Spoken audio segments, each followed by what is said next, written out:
తో పొదుపుతో ఇచ్చిన మాట ప్రకారం 2 లక్షల రూపాయల రుణమాఫీకి అవసరమైన 31,000 కోట్ల రూపాయలను సమీకరించుకుంటున్నాం. జూలై 18న 1,00,000 రూపాయల వరకు ఒకటేసారి రుణం ఉన్న 11,34,000 రైతన్నలకు 6,035 కోట్ల రూపాయలు రుణమాఫీ మొత్తాన్ని వారి ఖాతాల్లో ఒకేసారి జమ చేశాం. 2 లక్షల రూపాయల వరకు రుణం ఉన్న మిగతా రైతులకు కూడా అతి త్వరలో రుణమాఫీ జరుగుతుంది. కాంగ్రెస్ మాట ఇస్తే శిలాశాసనమని రుణమాఫీ అమలుతో మరొక్కసారి రుజువైంది. ఈ రుణమాఫీతో తీవ్ర నిరాశలో ఉన్న రాష్ట్ర అన్నదాతల్లో భవిష్యత్తుపై తిరిగి ఆశలు చిగురించాయి. వారి సంబరాలు అంబరాన్ని అంటాయి. ఇక ముందు కూడా రైతు పక్షాన మా ప్రభుత్వం సదా అండగా ఉంటుంది. రైతు భరోసా గత ప్రభుత్వం అమలు చేసిన రైతు బంధు పథకం కింద 5 సంవత్సరాల్లో 80,440 కోట్ల రూపాయలు ఖర్చు చేసింది. దీనిలో అధిక శాతం లబ్ధి అనర్హులకి, సాగులో లేని భూమి యజమానులకి, రియల్ ఎస్టేట్ వ్యాపారులకి అందటం వల్ల నిధులు భారీగా దుర్వినియోగం అయ్యాయి. గత ప్రభుత్వం చేసిన ఈ నిర్వాహకం వల్ల ప్రభుత్వ సొమ్ము నిరుపయోగమైంది. గత ప్రభుత్వం వారు రూపొందించుకున్న నియమ నిబంధనలను వారే తుంగలో తొక్కారు. ఇది చాలా శోచనీయం మరియు క్షమించరాని నేరం. మా ప్రభుత్వం అర్హులైన రైతులకు మాత్రమే లబ్ధి చేకూరేలాగా రైతు బంధు పథకం స్థానే రైతు భరోసాను తీసుకొచ్చింది. ఈ పథకం ద్వారా అర్హులైన రైతులకు ఏటా ఎకరానికి 15,000 రూపాయలు చెల్లించాలన్నది మా ప్రభుత్వ సంకల్పం. దీని అమలుకు విధి విధానాలు చర్చించి నిర్ణయించడానికి ఒక కేబినెట్ సబ్ కమిటీ ఏర్పాటు చేశాం. ఈ కమిటీ పలు జిల్లాల్లో పర్యటించి ఆ ప్రాంత రైతుల్ని, వ్యవసాయ రంగ నిపుణుల్ని, మేధావుల్ని సంప్రదించి వారి అభిప్రాయాలను సేకరించింది. ప్రజాభిప్రాయాలన్నింటినీ క్రోడీకరించి వాటిని గౌరవ సభలో ఉంచి చర్చించి గౌరవ శాసనసభ్యులు అందరి అభిప్రాయాన్ని తీసుకొని అమలు చేయాల్సిన విధి విధానాలపై తగిన నిర్ణయం తీసుకుంటాం.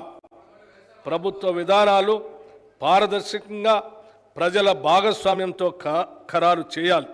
అంతేకాని 4 గోడల గడిల మధ్యన కాదు అని మా పనితీరుకు రైతు భరోసా విధానం ఒక ఉదాహరణ. రైతు కూలీల సంక్షేమం. భూమి లేని గ్రామీణ ప్రజానికం ఎక్కువగా రైతు కూలీలుగా పనిచేస్తూ దుర్భర జీవితాన్ని గడుపుతున్నారు. వారికి ఎటువంటి ఆర్థిక భద్రత ఉండకపోవడంతో పనిలేని రోజుల్లో పస్తులు ఉండాల్సిన బాధాకరమైన పరిస్థితి. వీరికి గత 10 ఏళ్లలో ప్రభుత్వ పరంగా ఎటువంటి సహాయ సహకారాలు అందలేదు. భూమి లేని రైతు కూలీల ఆర్థిక మరియు జీవన స్థితిగతులు మెరుగుపరచడానికి మా ప్రభుత్వం లక్షలాది భూమి లేని నిరుపేద రైతు కూలీలకు సంవత్సరానికి 12,000 రూపాయలు అందించే బరోత్తర కార్యక్రమాన్ని ఈ సంవత్సరంలోనే ప్రారంభించబోతున్నాం. అతివృష్టి, అనావృష్టుల రైతన్నల పాలిట శాపాలు. ఏడాది పాటు శ్రమించిన అనుకోని ప్రకృతి విపత్తులతో పండిన పంట చేతికందక రైతు రుణభారంతో కుంగిపోయి రైతు కూలీగా మారే పరిస్థితులు ఉత్పన్నమవుతాయి. వారిని ఇలాంటి దైన్య స్థితి నుండి కాపాడాల్సిన బాధ్యత ప్రభుత్వానిది. గత ప్రభుత్వం ఈ పథకానికి అవసరమైన బీమా ప్రీమియం చెల్లించక రైతుల కడగళ్లకు కారణమైంది. మా ప్రభుత్వం రైతుకు ఆర్థిక భద్రత కలిగించేందుకు పంటల బీమా పథకాన్ని అమలు చేయడానికి ఈ సంవత్సరం నుండి ప్రధానమంత్రి ఫసల్ బీమా యోజన పథకంలో చేరాలని నిర్ణయించాం. ఈ పథకం కింద రైతులు చెల్లించాల్సిన బీమా ప్రీమియం కూడా రాష్ట్ర ప్రభుత్వమే చెల్లిస్తుంది. రైతులకి పైసా ఖర్చు లేకుండా వారు వేసిన పంటలకు పూర్తి భద్రత ఈ పథకం కల్పిస్తుంది. తెలంగాణలో వరి సాగు చాలా విస్తృతంగా జరుగుతుంది. పండిన పంటకు సరైన ధర రాక, పెట్టుబడి కూడా దక్కక రైతులు తీవ్రంగా నష్టపోతున్నారు. రాష్ట్రంలో సన్న రకం వరి ధాన్యాల సాగును ప్రోత్సహించడానికి ప్రభుత్వం 33 రకాల వరి ధాన్యాలను గుర్తించి వాటిని పండించిన రైతుకు క్వింటాలకు 500 రూపాయల బోనస్ చెల్లించాలని నిర్ణయించాం. దీనివల్ల సన్న రకాల వరిని పండించే సాగు భూమి విస్తరణ పెరిగి రైతులకు ఆర్థిక ప్రయోజనం చేకూరుతుంది. వ్యవసాయ రంగంలో వచ్చే ఆధునిక సాంకేతిక అభివృద్ధి రైతులకు అందితేనే వాటి వలన ఉపయోగం. టెక్నాలజీ మరియు రైతు మధ్య ఒక అనుసంధానం అవసరం. రైతులకు ఎప్పటికప్పుడు కొత్త శాస్త్రీయ పద్ధతుల ద్వారా దిగుబడులు పెంచుకోవటం, పంటలను తెగుళ్ల బారి నుండి రక్షించుకోవటం మరియు ఇతర వ్యవసాయ రంగ పరిజ్ఞానం అందించటం మా ప్రాధాన్యతగా ఉంది. ఈ కార్యక్రమంలో భాగంగా ప్రొఫెసర్ జయశంకర్ తెలంగాణ రాష్ట్ర వ్యవసాయ విశ్వవిద్యాలయ శాస్త్రవేత్తల సహకారంతో వీడియో కాన్ఫరెన్సుల్ని నిర్వహిస్తున్నాం. కుట్రపూరితమైన ఉద్దేశంతో గత ప్రభుత్వం చేసిన దుశ్చర్య ధరణి. చాలా సంవత్సరాల కాలంగా భూమిపై సర్వ హక్కులు అనుభవిస్తున్న కొందరు రైతన్నలకు వారి భూమి వారికే కాకుండా చేసింది ధరణి. తరతరాలుగా తమ యాజమాన్యంలో ఉన్న భూముల్ని ధరణి పోర్టల్లో నమోదు చేసే సమయంలో జరిగిన లోపాలు, అక్రమాలు, అవకతవకల వల్ల లక్షలాది రైతులు తీవ్రమైన మనోవేదనకి గురయ్యారు. ఆ పొరపాట్లను సరిదిద్దేందుకు ప్రభుత్వ కార్యాలయాల చుట్టూ తిరిగి వేసారిపోయారు. గత ప్రభుత్వం చేసిన తప్పులతో ఎంతోమంది వారి భూముల్ని అమ్ముకోలేక పెళ్ళిళ్లకు, పిల్లల చదువులకు మరియు కుటుంబ అవసరాలు తీర్చుకోవటానికి నానా అగచాట్లు పడ్డారు. లోపభూయిష్టమైన ధరణి నిర్వహణ వల్ల చాలామంది రైతులకి అందవలసిన రైతు బంధు, రైతు బీమా వంటి ప్రభుత్వ పథకాలు కూడా అందక నష్టపోయారు. సాక్షాత్తు తెలంగాణ హైకోర్టు కూడా ధరణి పోర్టల్లోని ఎన్నో లోపాలని ఎత్తి చూపింది.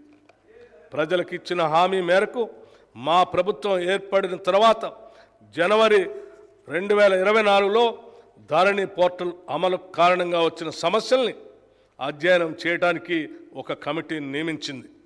ఆ కమిటీ సూచనల మేరకు మొదటి దశలో పెండింగ్లో ఉన్న దరఖాస్తులను పరిశీలించి పరిష్కరించడానికి స్పెషల్ డ్రైవ్ను ఈ సంవత్సరం మార్చి 1 నుండి మార్చి 15 వరకు జిల్లా కలెక్టర్ల ఆధ్వర్యంలో చేపట్టాం.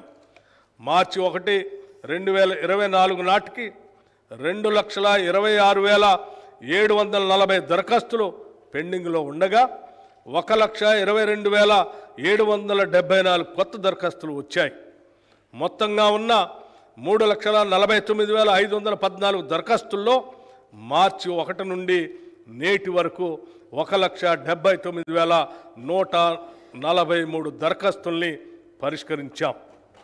నేటికి ధరణిలో 35 లావాదేవీలకు సంబంధించిన మాడ్యూల్ని, 10 సమాచార మాడ్యూల్ని అందుబాటులోకి తీసుకురావడం జరిగింది. ఈ మాడ్యూళ్ల వల్ల క్షేత్రస్థాయిలో ఎదురవుతున్న ఇబ్బందులకు కొంతవరకు పరిష్కారం లభిస్తుంది. మేము ధరణి సమస్యల పరిష్కార పురోగతిని ఎప్పటికప్పుడు కలెక్టర్లతో సమీక్షిస్తున్నాం. ధరణి కమిటీ పూర్తి అధ్యయనం అయిన తర్వాత శాశ్వత పరిష్కార దిశగా తగిన చర్యలు తీసుకుంటాం.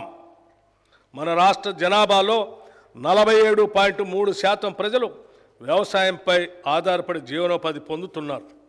కానీ మన రాష్ట్ర ఆర్థిక రంగంలో వ్యవసాయ మరియు సంబంధిత రంగాల వాటా 15.8% మాత్రమే.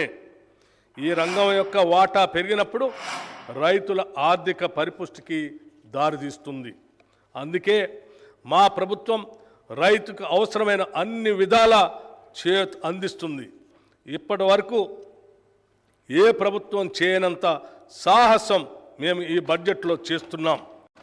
మొత్తం ప్రతిపాదిత బడ్జెట్లో సింహభాగం అంటే 72,659 కోట్ల రూపాయలు వ్యవసాయ రంగానికి ప్రతిపాదిస్తున్నాం. ఇది రైతుల తలరాతలు మార్చే ఒక చారిత్రాత్మక నిర్ణయం. భారతదేశ చరిత్రలో వ్యవసాయ రంగానికి ఇది ఒక మైలురాయి.